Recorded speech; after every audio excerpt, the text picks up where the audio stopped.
रामलीला मैदान में इस वक्त कांग्रेस के बड़े बड़े दिग्गज नजर आ रहे हैं। राहुल गांधी मंच पर हैं, छत्तीसगढ़ के मुख्यमंत्री, राजस्थान के मुख्यमंत्री, उप मुख्यमंत्री मंच पर इस वक्त मौजूद हैं।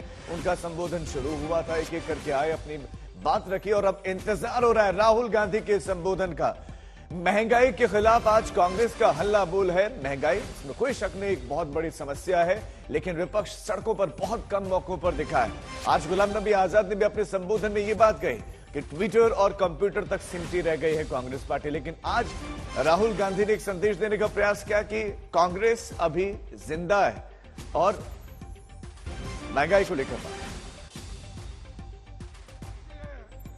कि इतनी बड़ी समस्या को मोदी सरकार 28 मिनट हमको चर्चा करने के लिए दी, तो इतना जीएसटी बढ़ा और उसके बारे में तो तफसीली के साथ हमारे दोस्तों ने बताया कि आज जो जीएसटी दही पे, दूध पे, गेहूं पे, आटे पे, बच्चों के पेंसिल पे, हर चीज पे जीएसटी बढ़ाई और आज सभी को तंग किया।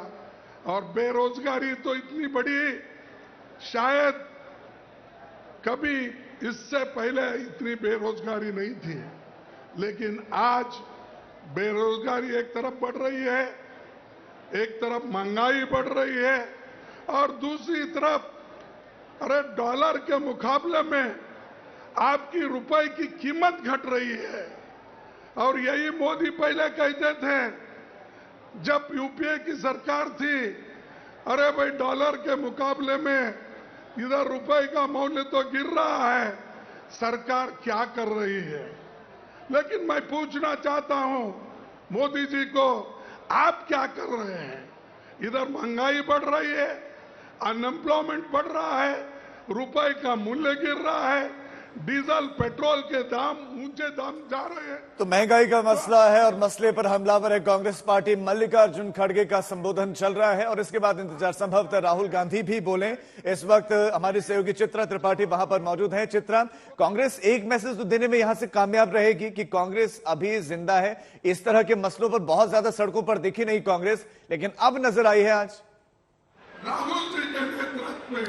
देखिए, आपको बता दें कांग्रेस पार्टी के लिए बहुत जरूरी भी था उसमें जान फूंकना और कम से कम आज रामलीला मैदान में जिस तरह की रैली का आयोजन किया गया है, महंगाई पर हल्ला बोल, उसके जरिए एक बहुत बड़ा संदेश, क्योंकि रामलीला मैदान के भीतर की बात करें या फिर बाहर वाले हिस्से की, जबरदस्त तरीके से भीड़ देखी जा रही है। जोश में कार्यकर्ता यहाँ पर नजर आ रहे हैं। लेकिन सबसे ज्यादा महत्वपूर्ण कांग्रेस अध्यक्ष पद का चुनाव होना है। लेकिन अगर आप मंच से सुनेंगे तो राहुल गांधी से शुरू, राहुल गांधी पर खत्म। कम से कम हर एक नेता, चाहे वो बहुत बड़े बड़े दिग्गज नेता हो, चाहे वो भूपेश बघेल हो, अशोक गहलोत हो, मल्लिकार्जुन खड़गे हो, दूसरे तमाम नेता हो, एक सिरे से, क्योंकि हाल ही में हम सब ने देखा है नेतृत्व पर सवाल उठाते हुए, खासतौर से राहुल गांधी पर सवाल उठाते हुए कांग्रेस के कई दिग्गजों ने किस तरह से इस्तीफा दिया, जिसके बाद ये बहुत ज्यादा कांग्रेस पार्टी के लिए ऐसा लग रहा है कि जरूरी माना जा रहा था कि राहुल गांधी ही सर्वमान्य है कांग्रेस पार्टी के लिए, हमारे कार्यकर्ताओं के लिए। और आज की इस रैली के जरिए एक तरफ महंगाई को लेकर सरकार को घेरने की कोशिश, तो वहीं दूसरी तरफ राहुल गांधी को उनके कद को और ज्यादा बड़ा करने की इस कोशिश के तौर पर भी इस रैली को जरूर देखा जाना चाहिए। क्योंकि यहाँ पर जितनी बार राहुल गांधी का नाम लिया गया है, शायद उतनी बार सोनिया गांधी या प्रियंका गांधी या किसी भी दूसरे और नेता का नाम सामने नहीं आया है। सभी उनका अभिवादन कर रहे हैं। राहुल गांधी को सुनने के लिए यहाँ पर कार्यकर्ता बेसब्र हुए जा रहे हैं। कुछ देर का और इंतजार, जब राहुल का संबोधन यहाँ पर शुरू हो जाएगा।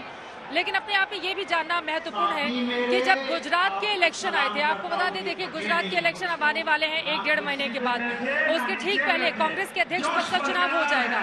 लेकिन मुझे 2017 याद आता है जब चुनाव के रिजल्ट आ गए थे और कांग्रेस पार्टी को हार का सामना करना पड़ा था। हालांकि अच्छा प्रदर्शन कांग्रेस ने जरूर किया था, 77 सीटें जीतकर 99 पर भारतीय जनता पार्टी गुजरात में रुक गई थी, लेकिन उसने सरकार बनाई थी क्योंकि सरकार बनाने के आंकड़े 92 से कहीं ज्यादा थे। लेकिन मौजूदा वक्त में चुनाव के ठीक पहले ताजपोशी होने जा रही है। कांग्रेस का अध्यक्ष कौन बनेगा, कई नामों पर लगातार चर्चा है, अलग अलग लोग उसको लेकर संकेत देते हुए नजर आ रहे हैं। लेकिन यहाँ पर कम से कम कार्यकर्ताओं का जो मिजाज है और बड़े नेताओं का जो रुख है, या फिर राहुल गांधी को लेकर, देखिए अब राहुल गांधी संबोधित करेंगे, बस कुछ देर का और इंतजार। इस तरह की घोषणा की गई है, लेकिन 1-2 और नेता बाकी हैं जिनका संबोधन होना है।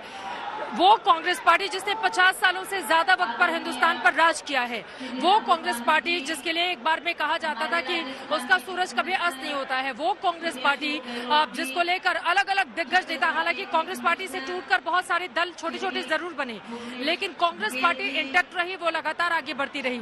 लेकिन ध्यान देना होगा 2014 से जब से मोदी युग शुरू हुआ, उसके बाद कांग्रेस पार्टी का डिक्लाइन शुरू हो गया था। और यही कारण है कि आज देश के अलग अलग हिस्सों को अगर हम मिला लें तो सिर्फ 2 राज्य ऐसे हैं, एक छत्तीसगढ़ और दूसरा राजस्थान, जहां पर कांग्रेस पार्टी की सत्ता है।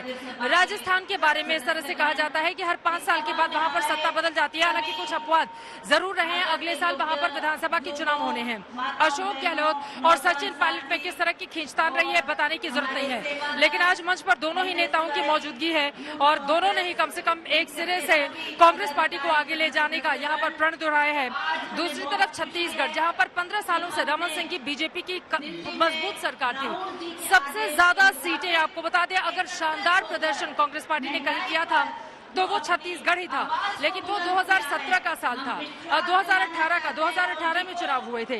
तो 2018 के चुनावों को अगर हम छोड़ दें, जब कांग्रेस पार्टी का प्रदर्शन शानदार रहा था, उसके बाद कांग्रेस पार्टी, चाहे वो उत्तर प्रदेश हो, चाहे वो बिहार हो, चाहे कोई भी दूसरे राज्य अगर आप उठाकर देखेंगे, उत्तराखंड हो, हर जगह उसका प्रदर्शन बहुत ज्यादा खराब रहा है और बीजेपी लगातार अपने दायरे को बढ़ाती हुई चली जा रही है। यही कारण है कि कम से कम आज इस हल्ला बोल रैली के जरिए न सिर्फ खुद के भीतर ताकत भरी जाएगी, बल्कि हिंदुस्तान में संदेश दिया जाएगा सही बात है। दूसरा कोई विकल्प नहीं। चित्रा, कम से कम मौजूदगी तो दर्ज हुई कि हाँ, विपक्ष जैसा कुछ है जो जनता के मसलों को उठाएगा। चित्रा, मैं लौट रहा हूं आपके पास, नजर आप बनाए रखें। इस वक्त मौसमी भी हमारे साथ जुड़ गए हैं, उनका रुख करेंगे। लेकिन अब से कुछ देर पहले राजस्थान के जो लीडर हैं सचिन पायलट, उन्होंने किस अंदाज में हमला बोला केंद्र सरकार पर, आपको सुनाते हैं। पिछले 2 सालों में जो अर्थव्यवस्था का बुरा हाल किया है, जो अमीर और गरीब की खाई को लगातार बढ़ाने का काम किया है, जो मध्यम वर्ग और गरीब की जेब पर प्रहार करने का काम किया है, जो महंगाई का प्रहार लोगों की जेब पर हुआ है, लोगों की कमर टूटी है, उसके विरोध में कांग्रेस पार्टी ने देशव्यापी आंदोलन किया है। हर जिले में, हर ब्लॉक में, हर प्रदेश में हम लोगों ने जनता की आवाज को उठाया। पिछले महीने 5 अगस्त को दिल्ली में आदरणीय राहुल गांधी जी, तमाम नेताओं ने धरने दिए, पुलिस ने हम सबको हिरासत में लिया, लेकिन हम लोगों ने संकल्प लिया है कि इस देश में शासन करने वाले लोग, जब तक इनकी आंख नहीं खुलेगी, इनकी नींद नहीं खुलेगी, हम लोग भी चैन से बैठेंगे नहीं। आज जो हजारों लाखों लोग यहां उपस्थित हैं, इस देश की राजधानी से संदेश जाने वाला है कि कांग्रेस पार्टी आम जनता के लिए लड़ती रहेगी, लड़ती रहेगी, लड़ती रहेगी।